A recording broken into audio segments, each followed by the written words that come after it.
ولماذا شمر بالتحديد؟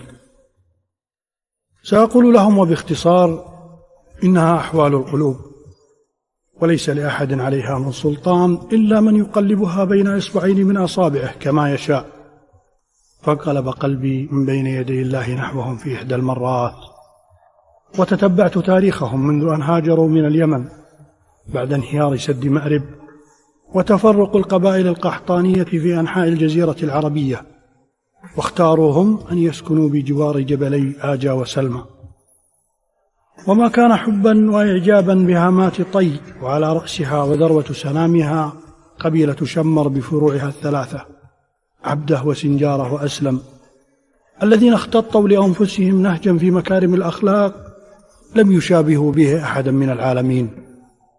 وما كان حبا وإعجابا تحول إلى هوس وافتتان بهذه القبيلة العربية الشامخة.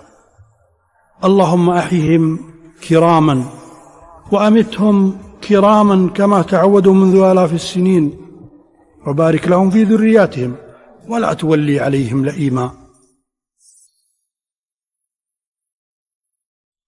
باسمك اللهم نبدأ بالتحايا والسلام. يا سلام الله سلاما يخطف قلوب البشر، ومع عبير العود الأزرق يا رفيعين المقام. يا سلام الله عليكم يا طويلين العمر وبصدق هجوس المشاعر، بقهر إعجاز الكلام وبمتطي فحل القوافي والقصايد والشعر.